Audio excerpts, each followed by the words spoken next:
Hello and welcome back to Hollowponds Solo Sagas, and today's game we are playing, of course, Dragonbane.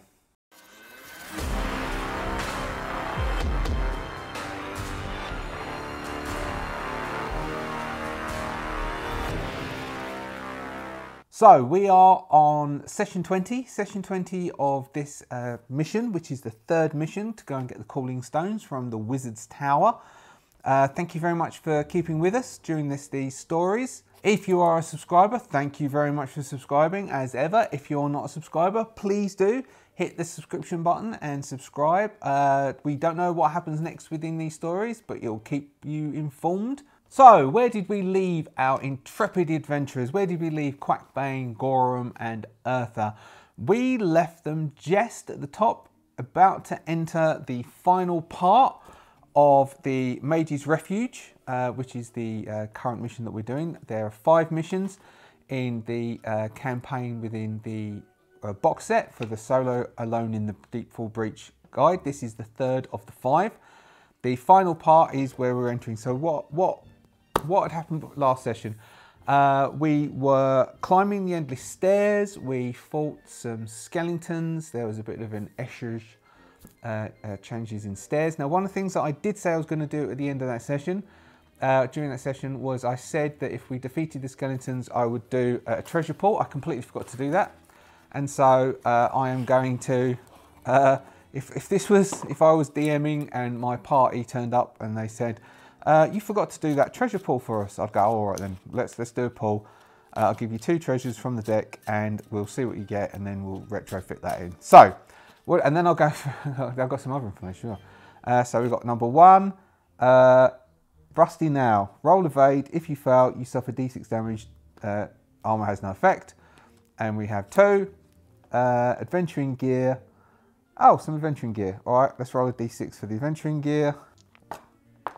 A 1, a bear trap. Okay, a bear trap. And so now we have somebody would have gone and collected the treasure, or gone through the skeletal remains and tried to pick something up, but failed. So let's say, we'll say 1, 2, it was Gorum, 3, 4, it was Eartha, 5, 6, it was Quackbane. 5, 6 is Quackbane. Quackbane has an evade of 13, so he has to evade, otherwise he's going to get damaged by now. He fails. So he takes the D6 damage. He takes 5 points of damage. He goes, "Oh my god! Oh, bloody hell, I just stabbed myself." 1, 2, 3, 4, 5. 5 points. Okay. Now, I did say they did healing at the end of that. I can't remember what the healing was, but that would have been dealt with by the healing. But let's say it was afterwards, and he's not going to be able to use another healing thing on himself. And we will give Gorum, who's the strongest, can have the bear trap. So, several times, well, not several times, I could try and big note myself and say people are always asking me, how do you do that? But a few people have asked how I go through and prepare things and use pre-prepared adventures doing solo play. So this isn't quite the same, but it's a bit of an example. So normally when I turn up and play, I do very little prep and I just dive straight in and I make the stuff up as we go along. But for this one, the final one of this, because when we read it last time, it's been pondering over my head since last session. I've done some prep. Now, what the write-up was that Stone Gaze, which I've read through, and just from the last part, because I was just reading it just now, where at the end, when we finished everything, it mentions the old wolfkin taps his stone eye. He's wolfkin. He's not a dwarf. He's a wolfkin. I don't know how I missed that. But anyway, he's a dwarf in our game. So what the write-up says for this final part, part 8, the Mage's Study, I won't do the voice. The laboratory and library of the mage lies shrouded in darkness. Okay, so it's covered in darkness. The mage's corpse lies within.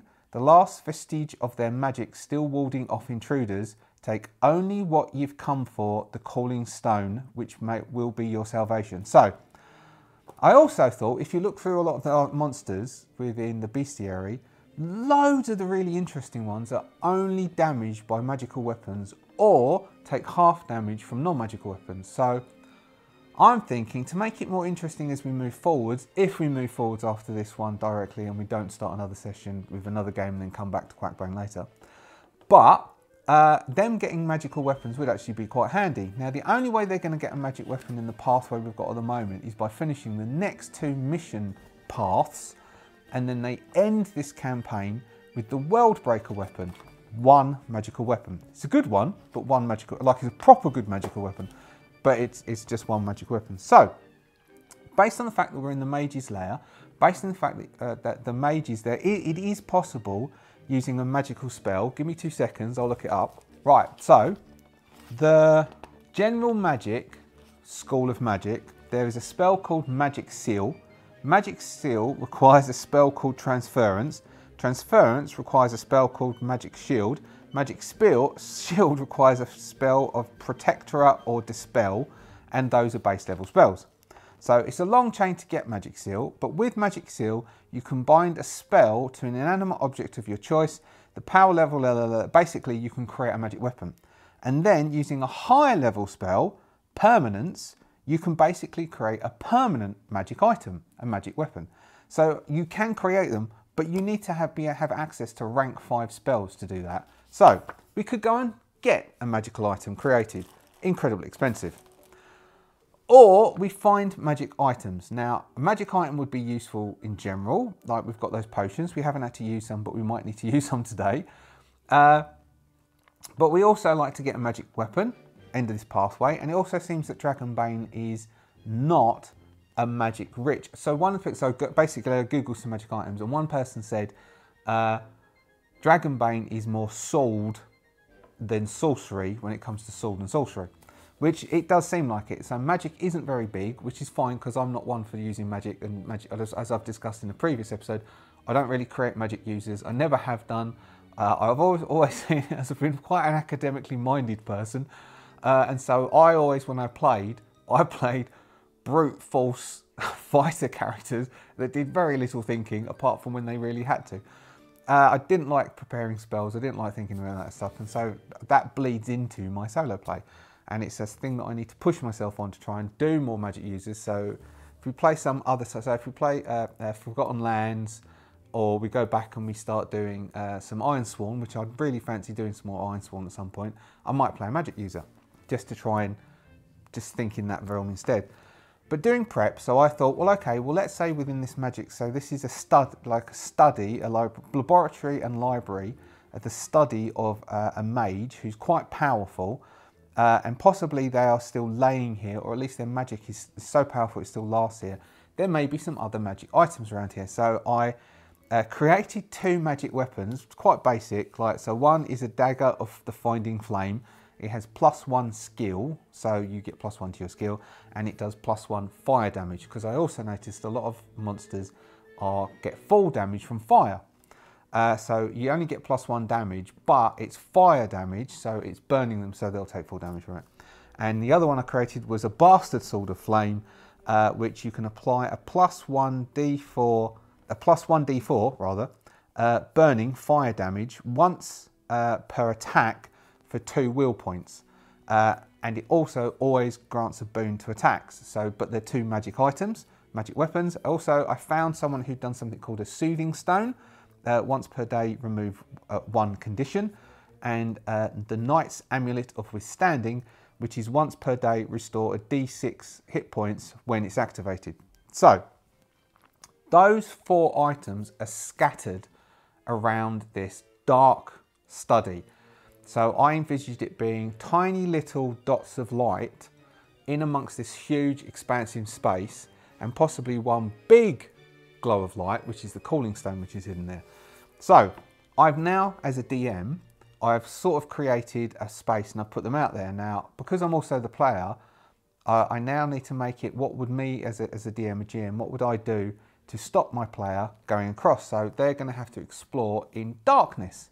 Now, they've got, so Quackbane has a lantern, which I think is their only light source, so they might create other sources as well. So they can go off and get these things and then collect them and leave. But Stonegaze has said, only take what you've come for, the calling stones, which will be your salvation. I think there's meant to be a comma in there. only take what you've come for, the calling stones, comma, which will be your salvation. Unless it means something else. I'm just reading it wrong. So what I thought was, okay, so they can collect these things, but something has to stop them. So there's two tiers of stopping them. One is the darkness, so they've got to explore through the darkness and find stuff. So what if they fail? Something will come out of the darkness. So I've created an encounter table for this. Now, what could be in the darkness? So I went through all of the bestiary book and all of the core book. Basically, I could find four creatures that I could justify being here. Giant spider, that works because it's a dark thing and the giant spider could come in, and that's not anything to do with the mage, but there's a giant spider here that they could trigger. Ghost, which could be held here, bound by the mage's magic. So it could either be the ghost of the thing like that. Now, a ghost is quite difficult to fight because it takes, I think the ghost is either, it's immune to anything but magical attacks. Yeah, it is. A ghost is immune to anything but magic attacks. This is from memory, I'm not looking it up. I'm pretty sure they're immune, and also they can take full damage from fire. A wight, W-I-G-H-T, wight, which takes half damage from non-magical attacks. Now that also then feels like something that could be bound here as part of, maybe it was an ex-mercenary who protected the mage or something, bound here. So what was that? So I said spider, ghost, right, and finally the thing that's bound here to really defend the space, a demon. Now I looked at the demons from the bestiary, man, they're tough to fight unless you've got a whole heap of powers in your high level. So I've just picked the basic demon from the core book, which is much easier to fight, though it's loads more hit points.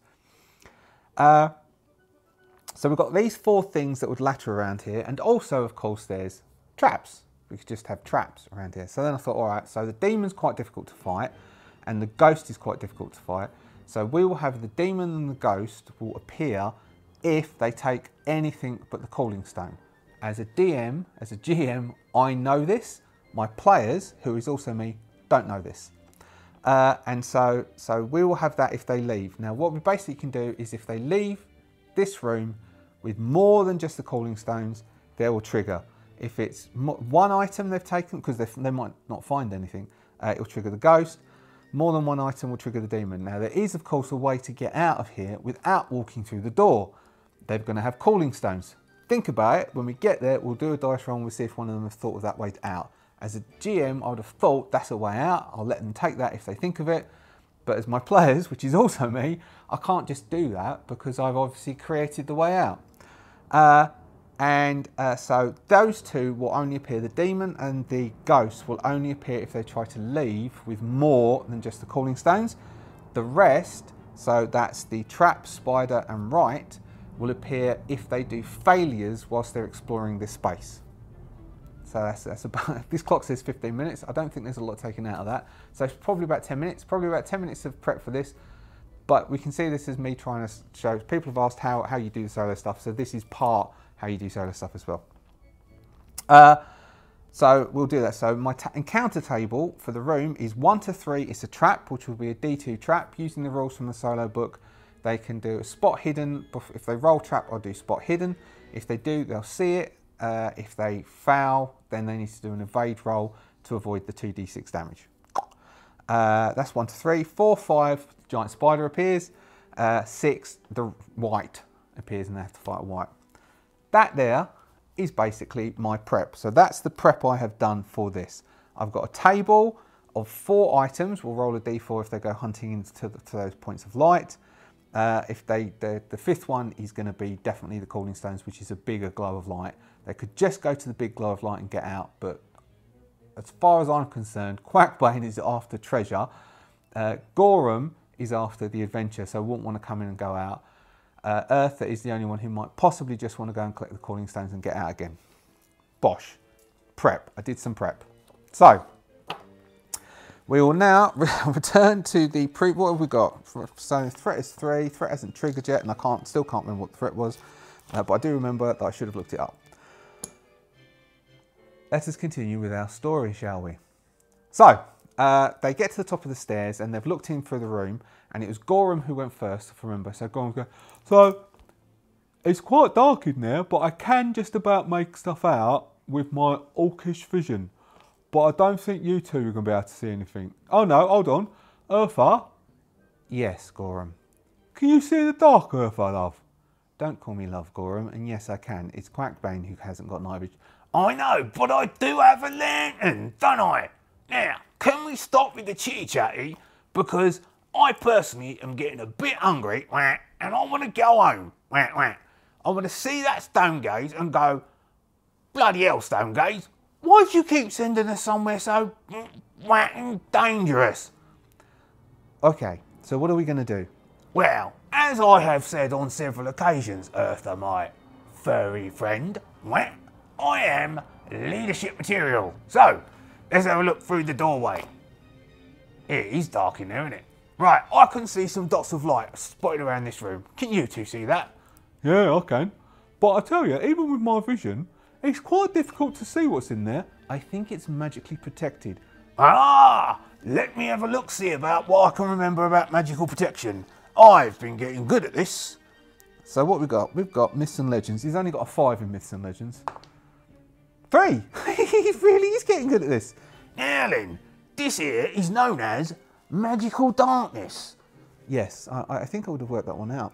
Anyway, if you let me finish my talking stories, what we need to do with the magical darkness is stick together, alright? I don't think there's much we can do about this, because you need a special spell called a dispel spell. Now, what we got to do is, I reckon, we go and find as much gear as we can get, and we get out of here with it, and we flog it down the shops. I think we're only supposed to be here to get the calling stones and then leave. No, I'm with Quackbane. I reckon we get as much stuff as we can. Cause look at all them dots of light, there's loads of them. Yeah, I can see them too. Alright, let's all bundle together. I'll get the lantern out. Let me check see if there's any oil. Yeah, he's got 8. He's got 8 oil left. I'm going to give Quackbane an intelligence roll. He's got a 12 intelligence. He's quite intelligent. Now, if he gets the intelligence roll, he's going to stop, and I'll give him a myth roll with a boon to see if he can think, hold on, there's things out there that only take damage from fire, and he will take 2 or 3 of his oil flasks, basically he's going to make Molotovs. I don't know, from D&D from old, you take an oil flask, scratch it up to make it easily breakable, stick some cloth in the top and go, there you go DM, I've made myself a Molotov. That's what he's going to do. So first off, he needs to try and make an intelligence check. I am going to push this if we fail. Nat 20, yes, I'm pushing. All right, so the intelligence check, he's going to, because this, what shall we say? Scared, that's will. Exhausted, strength. I'm going to make him, he's going to get exhausted. 9, yeah, that's under his intelligence. Okay, so it's been a long journey. They're running out of food. He's feeling exhausted, but he's just gone to himself. I know. Hold on. Hold on. I just mentioned me oil. Oh! He's getting good at Myths and Legends. I'm going to have to boost that. I'm going to say boost Myths and Legends. Right, because that's only a 4.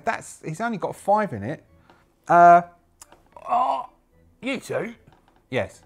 Yeah? Fire, if I remember rightly, from my bard school, can really damage a lot of stuff. So, I'm going to make some fire bombs. Hold on. So we'll say he's got 8 left. He's going to do 2, 4, 6. He's going to give everyone two fire bombs, 2 Molotovs. So everyone can get 2 Molotovs, and they can attempt to throw them if they trigger something which is only damaged by fire damage.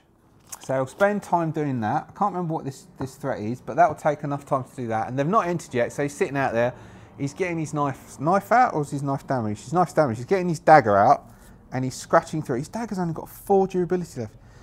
Then he'll be weaponless. He'll just have his rubbish sling. He's scratching through it, like trying to mark them to make sure that when they throw and they break, they'll create damage. Right then, I have 2 oil flask less. So hopefully we can get this done in time.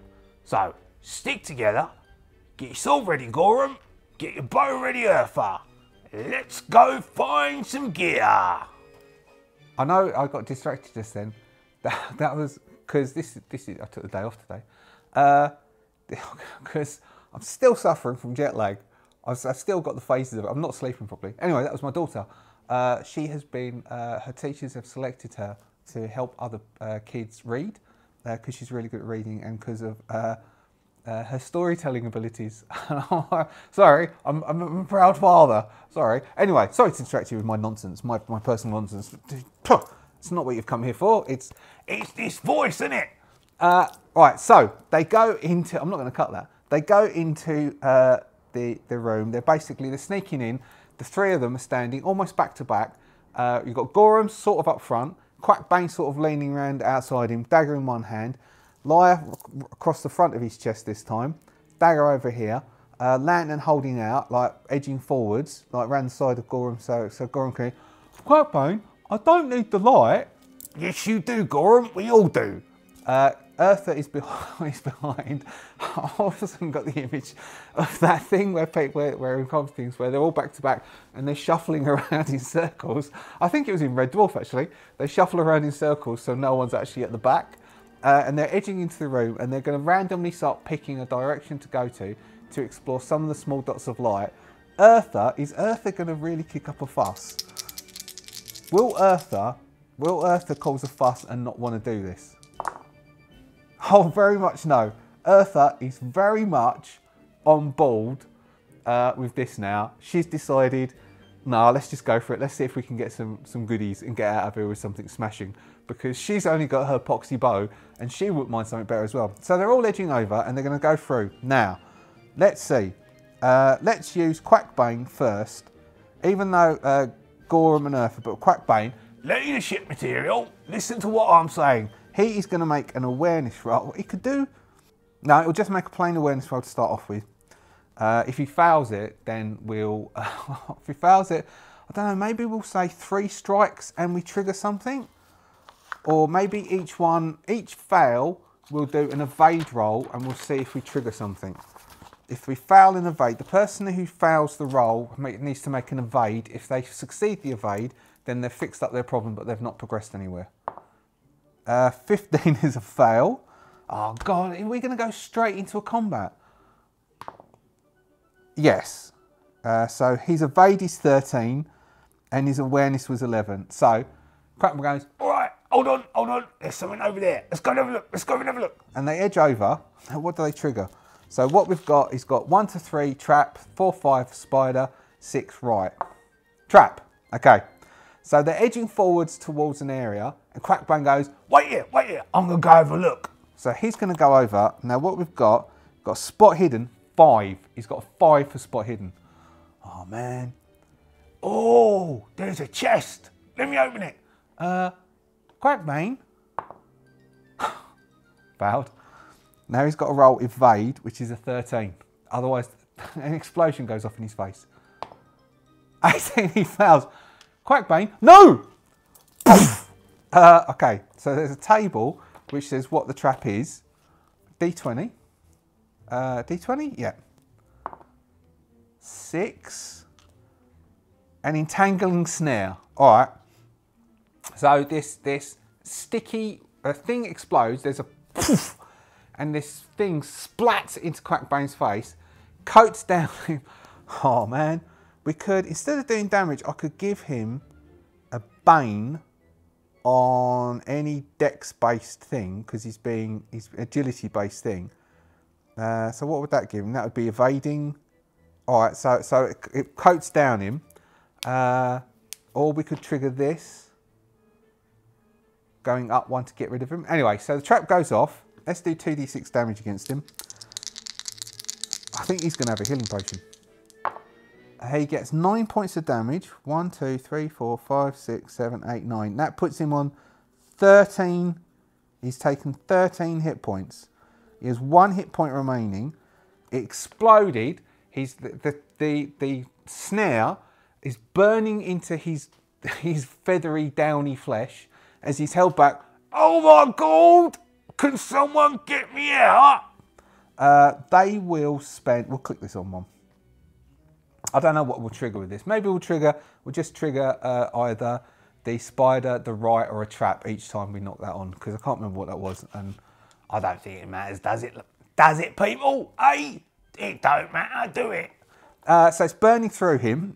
So he is going, oh, oh, oh.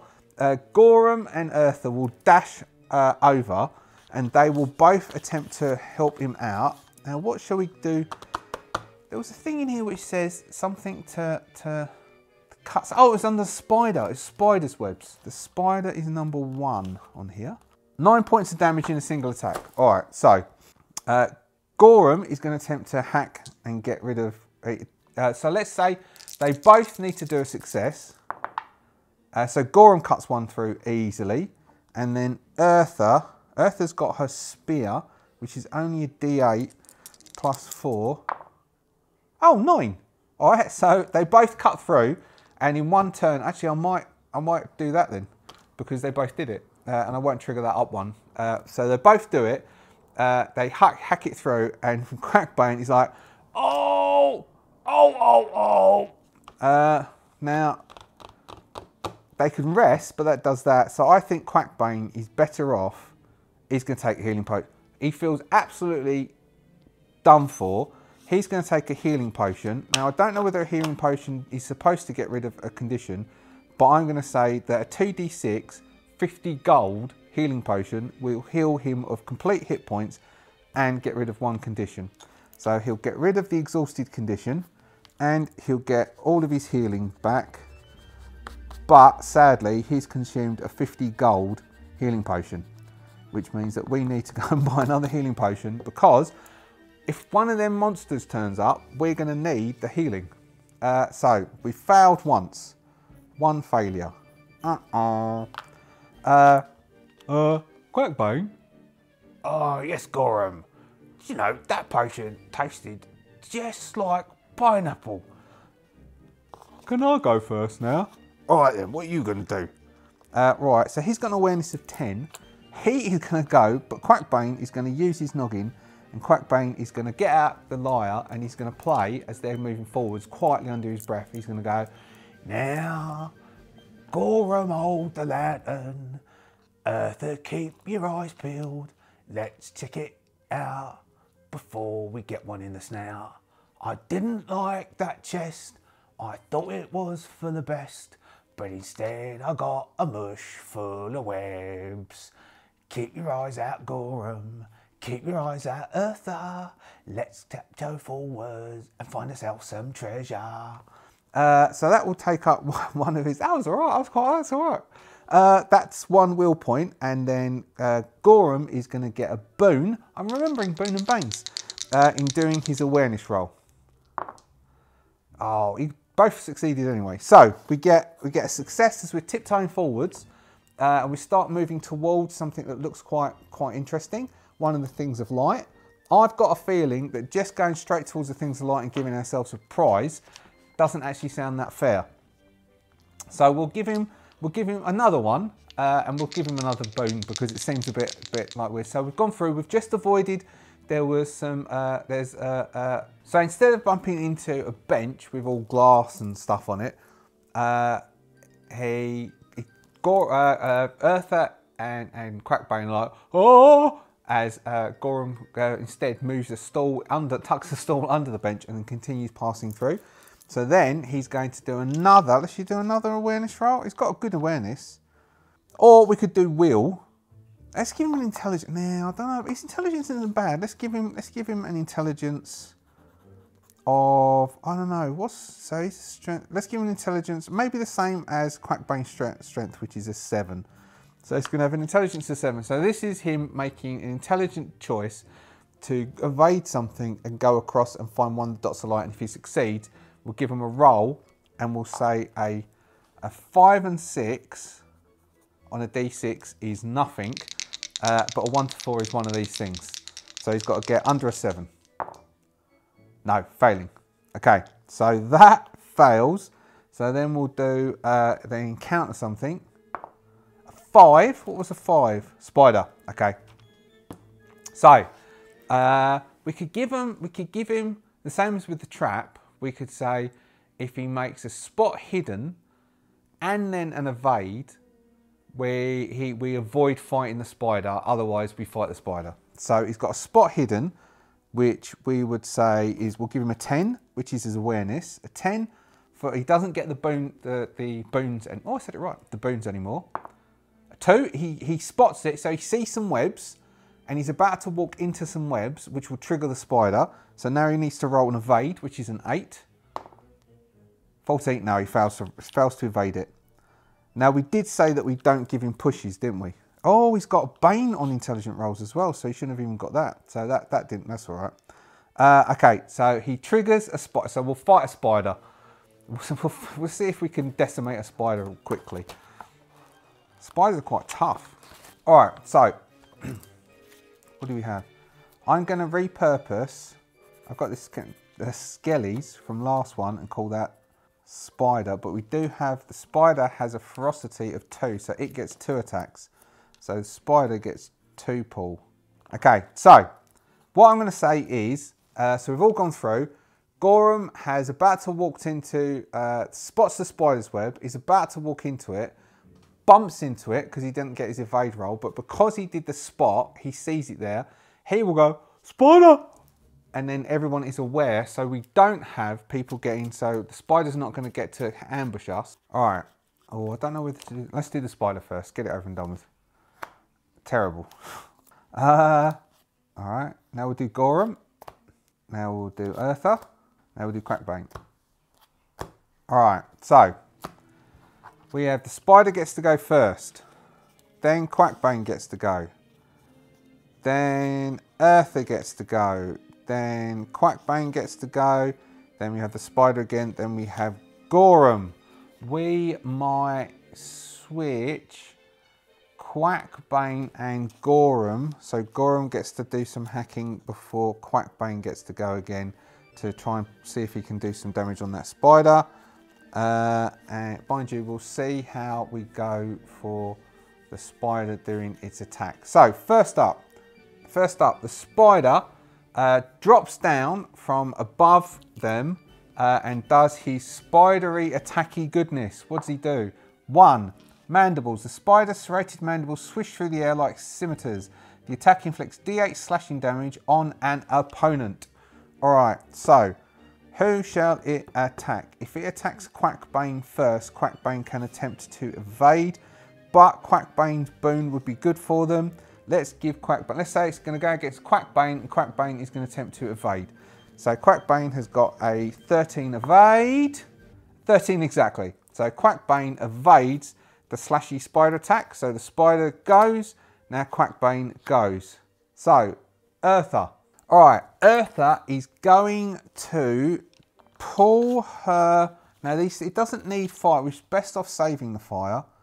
Eartha, mind you, we can say that now we can cross the spider off because we killed the spider as we progress forward. So Eartha will pull bow and attempt to fire her bow at the spider. She's got a bow skill of 12. I might give Eartha and Gorham a chance to level up after this one. 10 hits, so the spider takes a D10 plus a D4 damage. Not much, 3 points. That's terrible, Eartha. Dropping it from 36 hit points to 33. Eartha's gone.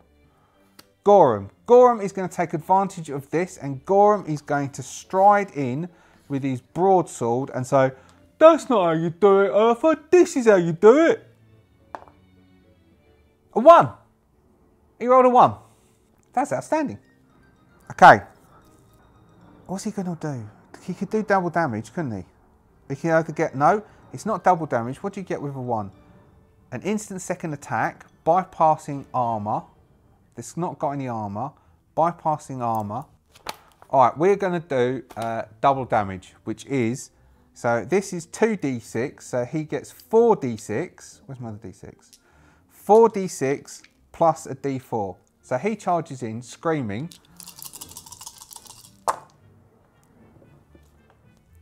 Not doing much damage at all. Doing 8, doing 9 points of damage. Taking him to 24 hit points. Alright, that's Gorum. Now what have we got? We've got the spider again. Okay, so the spider's taken that damage. Mind you, the spider could also evade, can't he? I've got to remember, the spiders can evade. The monsters can evade. So the spider is going to 3. Mesmerizing eyes. The monstrous arachnid stares at its victims with a terrifying multitude of eyes. Everyone within 10 meters must make a will roll to resist fear. So everyone's got to make a will roll. So we'll go Gorum's at the top. Gorum succeeds. Eartha. Let's give Eartha. I reckon Eartha would have a high will. Let's give her 14. Succeeds. Quackbane. 1. Natural 1. Outstanding.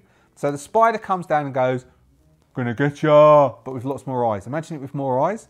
And they all go, "Yeah, whatever."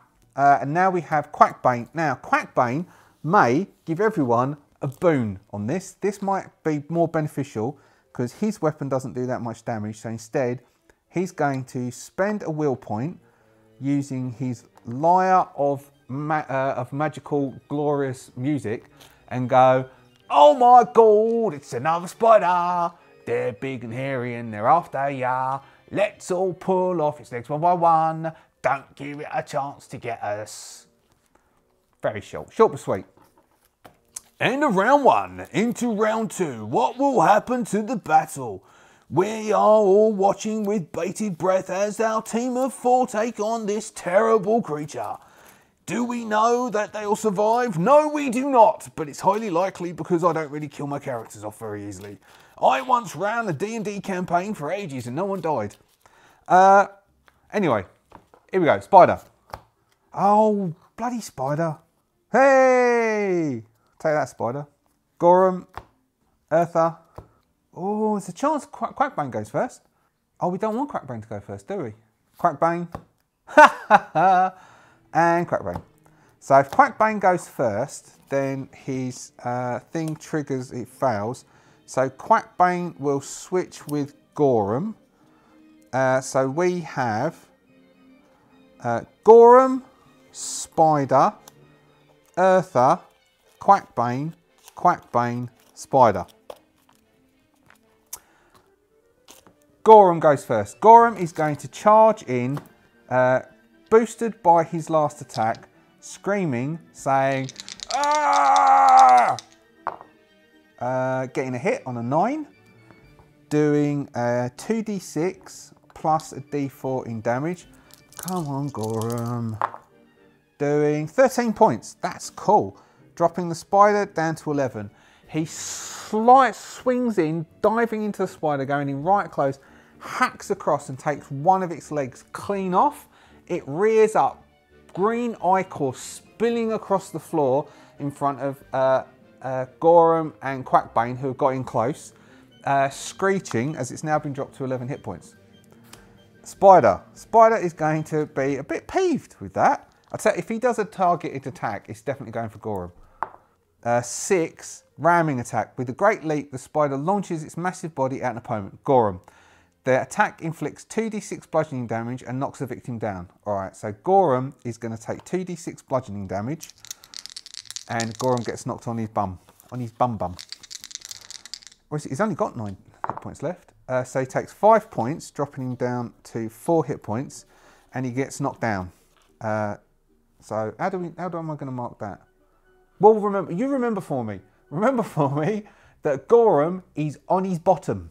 And the spider is leering over Gorum as Gorum is down on the ground. Next we have Eartha. Eartha is going to, as the spider's leering over, Eartha is going to attempt to take a shot on the spider. Eartha still has her boon. 2 11s. Double 11, 11 11. But her bow skill is 12, so that's all right. Now, she's doing a d10 plus a d4. It has 11 hit points left. Eartha could kill this gigantic spider.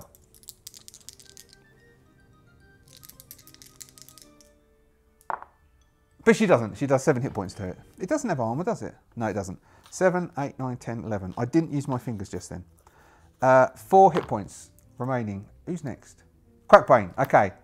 We've got Quackbane, then Quackbane, and then the spider. Quackbane is going to run in and see if he can do the killing blow, because it's only got 4 hit points left. Quackbane does not get his boon because this is where the boon resets, so he gets a normal roll. Unless he could give them a boon and then he could use the boon. He'll do that. That makes more sense, doesn't it? He's going to reset the boon by doing another song, and then he's going to use that to do an attack. So, Now I'm gonna give myself a bonus. I'm gonna charge in and hack it up.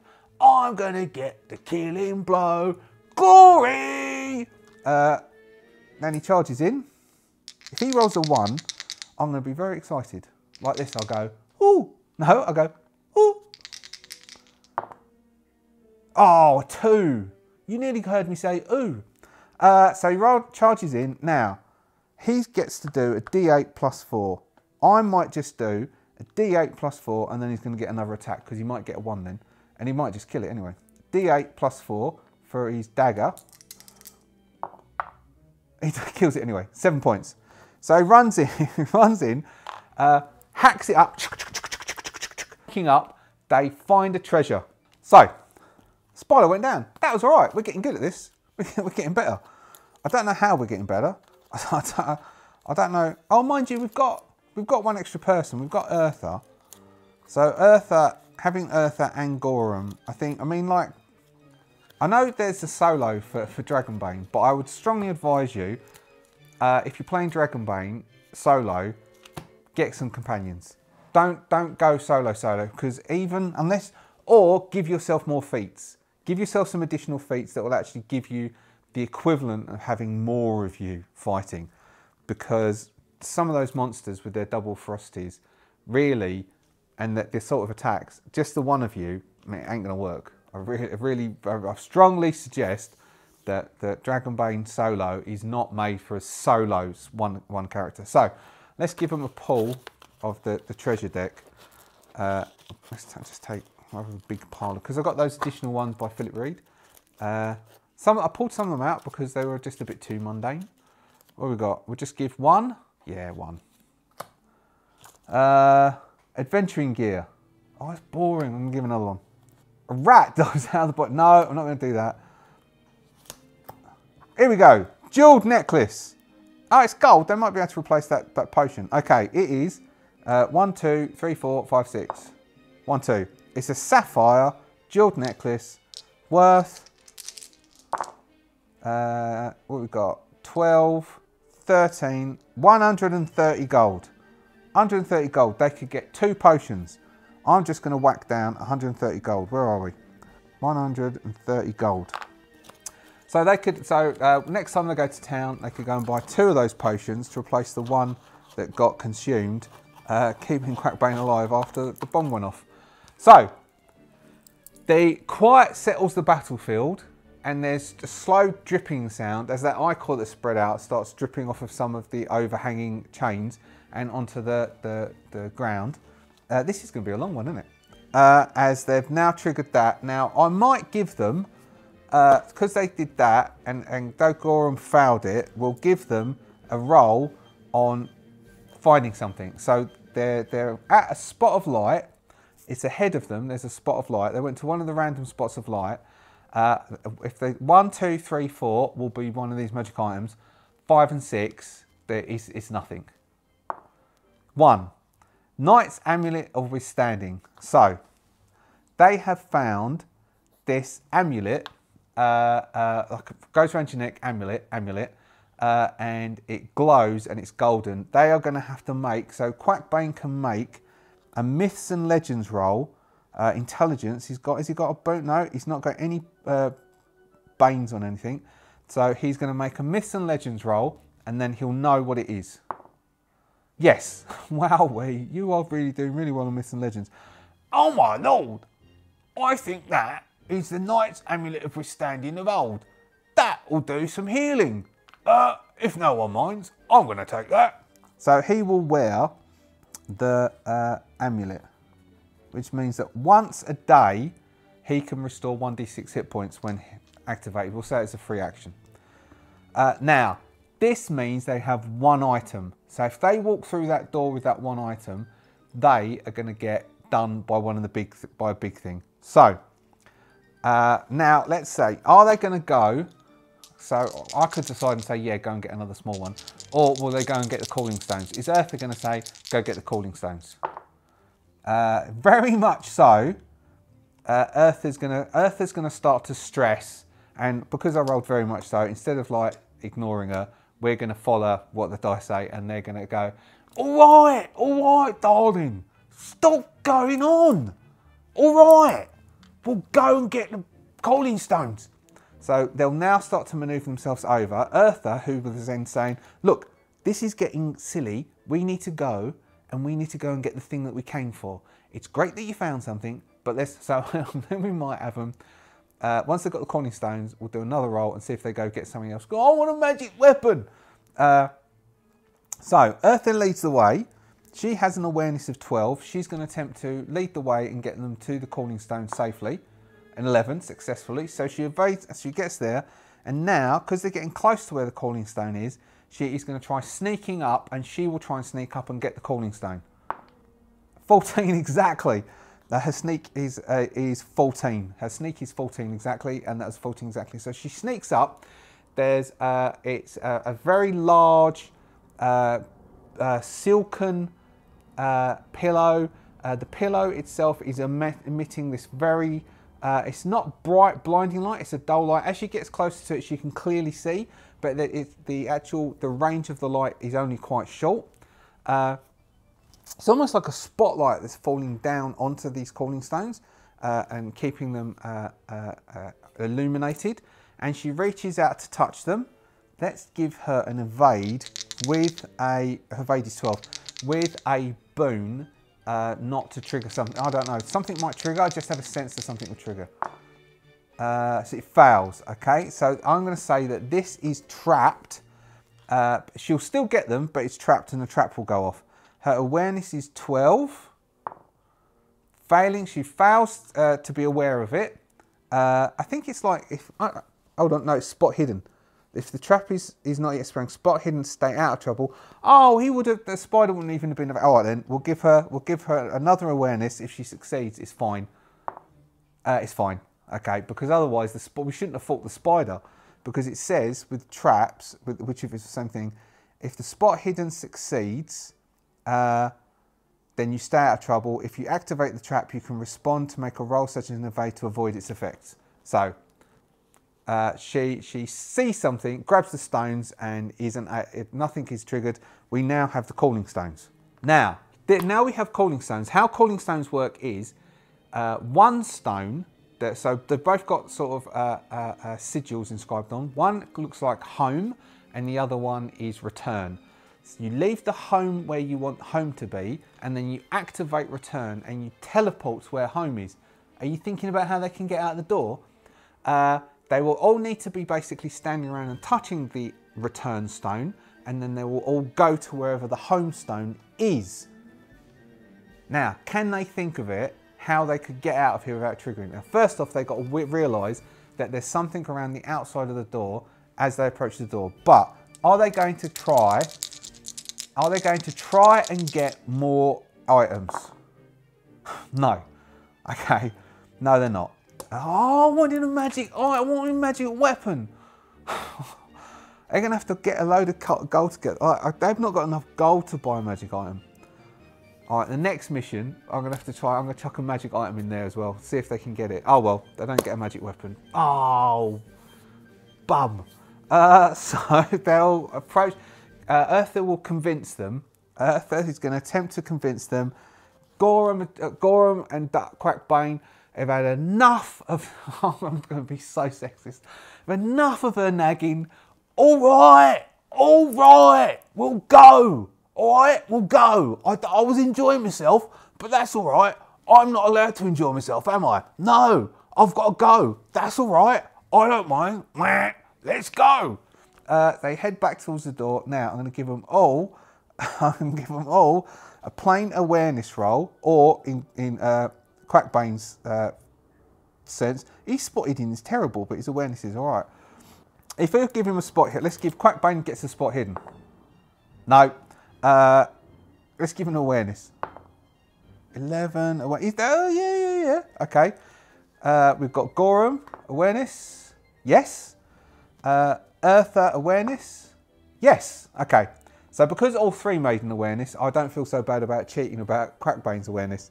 As they're going up, they see that there are these sigils around the outside of the door, on the inside part of the door, as they're about to leave. Now, first off, they have to realise what the sigils mean.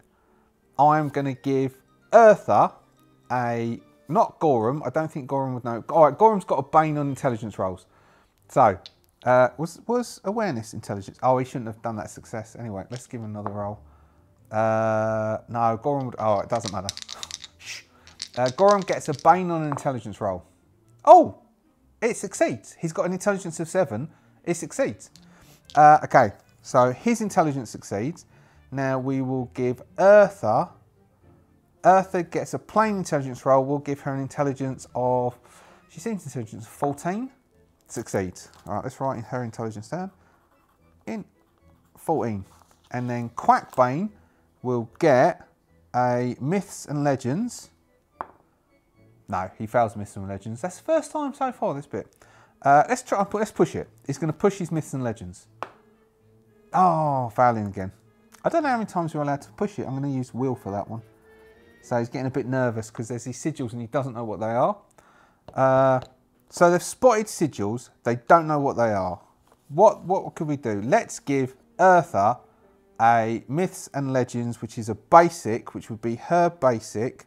Myths and Legends is intelligence based. Her intelligence is 14. Quackbane's is 12. So hers would probably be a 5 as well. No. Gorum has a 7. That's strength based skill. That's a 4. Let's give Gorum, so it's a 4. No. Okay. So none of them know what this is. That's around it, and they don't know what it means. All right, we'll give them one last chance. They need to get an extreme yes. Can one of them remember what this sigil might mean? That's just a plain yes. No. Okay, so they attempt to leave. The ghost can only take damage. All right. Ghosts take full damage from fire, but they can be persuaded not to attack. Okay, so we can get... so what I said was if it was 1, then the ghost would attack. More than 1, the demon would attack. The calling stone doesn't count. So they're about to go towards the door and go out the door. They're all looking at those sigils really, really sort of like, I wonder what they're there for. It's a bit suspicious, isn't it? And they go to step through. They glow a strong orange colour and a force field appears at the doorway and just sort of bars their way. And as that happens, there's a spotlight beams down on them, exposing an area of, I don't know, quite big enough to have a fight in. And they hear a voice behind them go, why are you leaving with our items? And they turn around and there's an always scary ghost. Shall I give them all, I don't know how, let's see what a fear check is. We've done one before, I think. I'm going to quickly look up fear checks. I'm going to give them all a fear check. All right, they need to make, each need to make a will check. If they fail the will check, it can be pushed. Then if they fail it, then we get a fear table roll. I'll allow them all to push it. Gorum, will, 12. Fail, pushed it. Nat 20, he fails the will check, so he gets a fear effect. Eartha, 14, passes. Quackbane has got a Bane on will. Bane would be a 14, is a pass. Gorum failed the will check. Gorum takes a fear table effect, which is a 6. The fear turns to rage and you are forced to attack its source on your next turn in melee combat. If possible, you also become angry. Okay, so Gorum is going to become angry and he's going to charge. But before Gorum charges, I'm going to give Quackbane a what was it? It's Beast Law, a Beast Law check to see if he can remember what about ghosts, that ghosts can be A, persuaded, and B, they're only affected by magical items or fire. And that 20, no, he will push that. Let's do con. 9, yes, okay, under his 10. So Quackbane's going, ghosts, I can persuade it, I can try and persuade it that we're here as cleaners. Oh yes, I can get us out of this, I can get us out. Gorum, what are you doing? As Gorum just screams, ah, and charges straight into the ghost to try and whack the ghost. Now, it's not going to do any damage, so it doesn't matter what Gorum does. It's not going to make any effect on the ghost. The ghost has a Frosty of 2. I'm going to say, I hope the ghost doesn't take offence, but I'm going to call the ghost a spider because I've already got 2 of those down from that fight. Gorum is going to charge in. Quackbane is going to shout on his turn, use fire. So hopefully Quackbane will go before Gorum goes. But I reckon Gorum's charging, so Gorum is going to get a 1. All right, so I'm going to find a 1. Gorum gets the 1. And Gorum cannot be swapped with because Gorum is charging in and gets the 1, which I think is how like the whole of that ambushy thing works in this one. If not, it should do because it's a great idea. So next we'll do not the spider, next we'll do the ghost. Ghosty on a 10. Ghosty on a 9. Excellent. Now we'll do Eartha on a 5, and then we've got Quackbane on a 4 and a 7. All right, so how many hit points does the ghost have? 27? We could actually, with the fire effects, 27. All right, ghost has 27 hit points. They charge in, so Gorum charges into the ghost and goes to attack the ghost. His sword swipes through it, doing no damage whatsoever. All right, Quackbane. Quackbane has 2 petrol bombs. Gorum might get caught in a splash. Gorum may have to make an evade roll to avoid getting caught in the splash, which he might fail. But Quackbane is going to throw it. I'm going to say it's going to do 2d6 damage. So Quackbane is going to attempt to throw a petrol bomb. Throwing, I'm going to say, we'll just give it whatever his normal attack is, which is 13. So he'll throw it. All right, 20, pushes it. He'll use strength. 9 hits. Okay, so he's got a condition on his strength, but the firebomb hits. First off, we'll have Gorum needs to make an evade roll, please. 1, yes.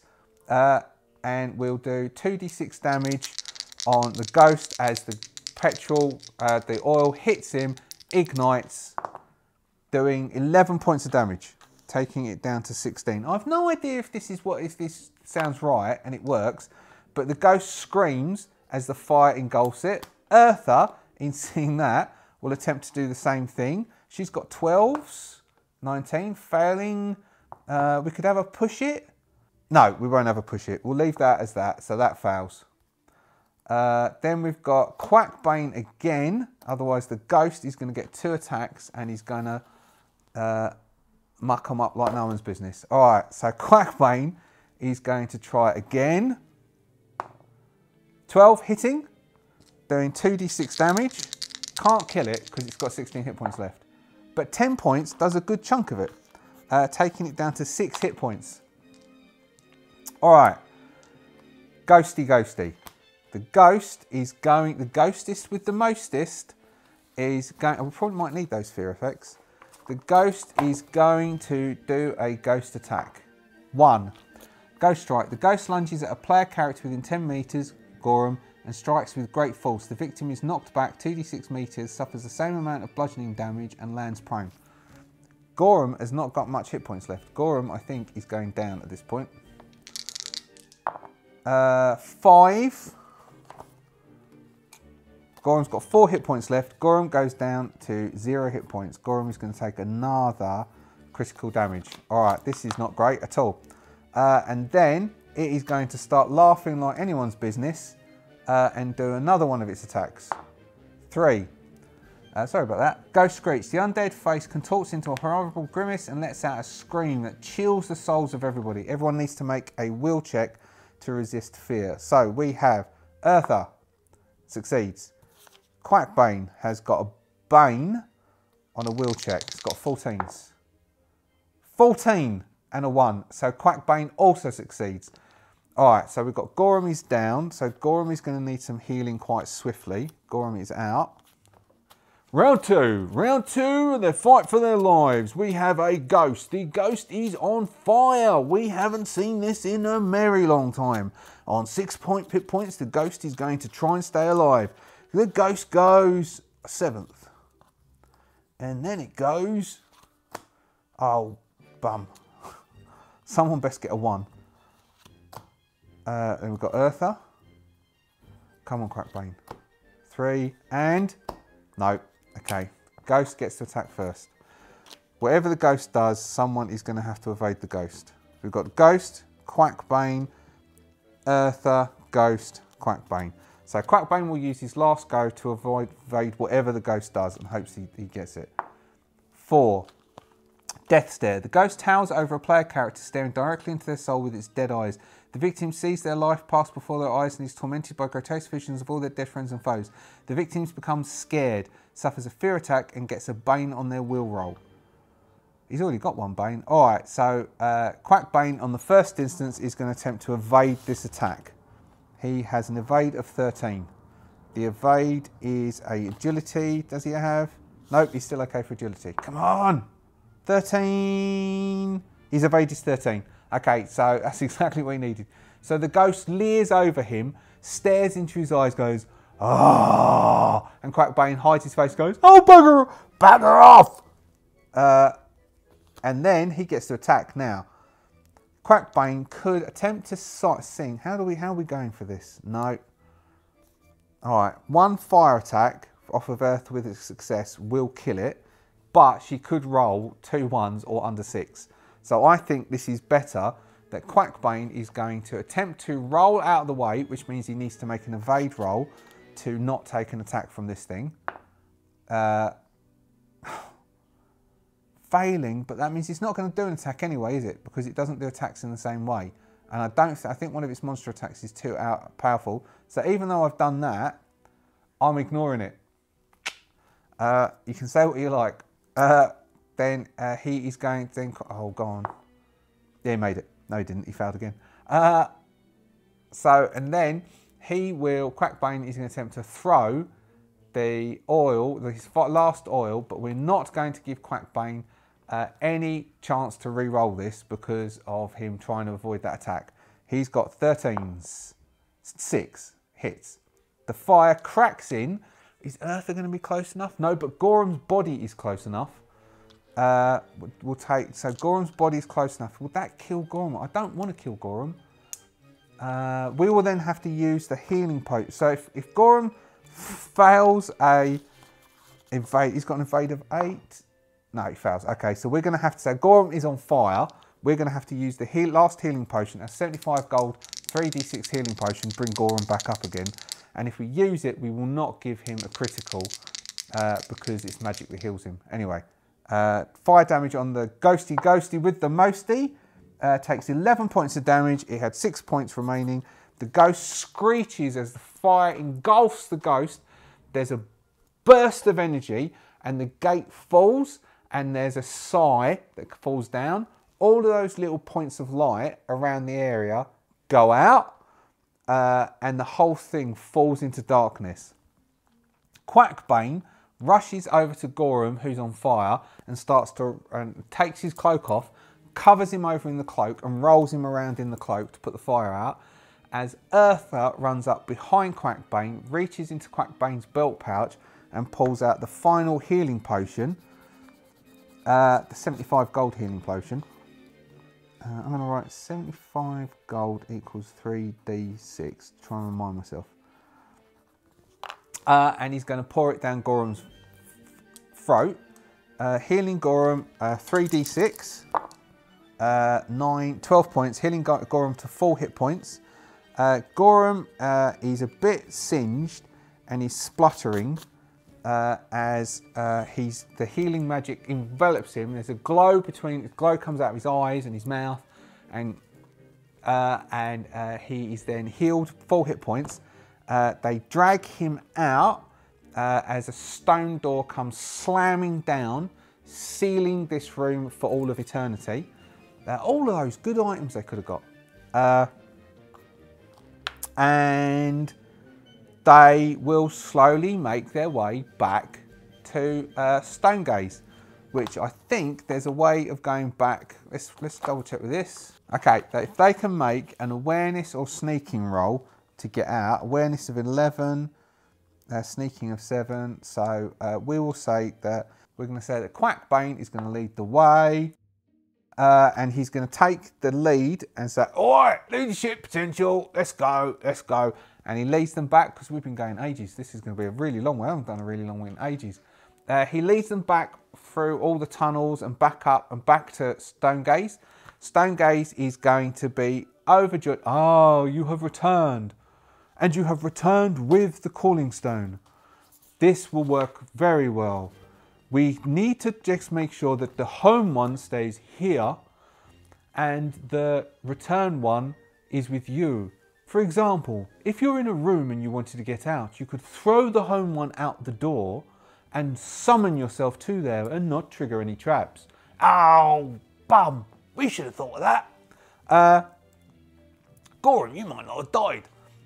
So what we'll do is we'll quickly, at the end of this, I'll quickly level up. And I'll tell you what happens, and I'll cut the level up because it's long, and I'll tell you what happens with the level up.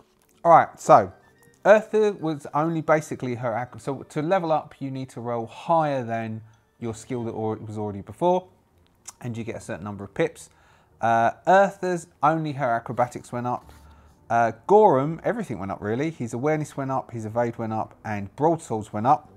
Quackbane had Beast Law went up by 1. Hardly anything went up. I think, no, that wasn't. Myths and Legends went up by 1 to 6. Oh, and Sneaking went up to 8. And that was it. That was it. Everything else failed. Knives failed. Awareness failed. Everything else rolled too low. Which was really disappointing because he had loads of dots and they all failed. So we get up. We've now got a Calling Stone. We have an Amulet of Healing. And we've got a lot of gold. So what we'll probably do is, what I will then do, because this is episode 20, we will decide, I'll put up a poll and we'll decide whether we're going to do, actually I would already have put up the poll, but I don't know what the thing is because I recorded this before I put the part. We'll see whether we'll continue with Dragonbane or we'll put a hold there and then we'll switch to maybe Twilight 2000. Anyway, thank you very much. It's very long one. But I wanted to talk about how I prep for stuff beforehand, so that's partly prep. Maybe I'll try putting a chapter thing in so you could skip to it.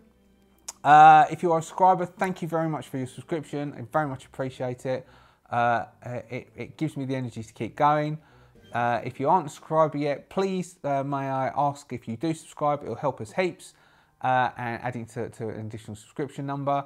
Thank you very much to the members and for your support. If you want to support, you can join the memberships as Steve and Pio have, or you can give the thanks, or you can buy one of the t-shirts. There's various ways, or there's a coffee thank you.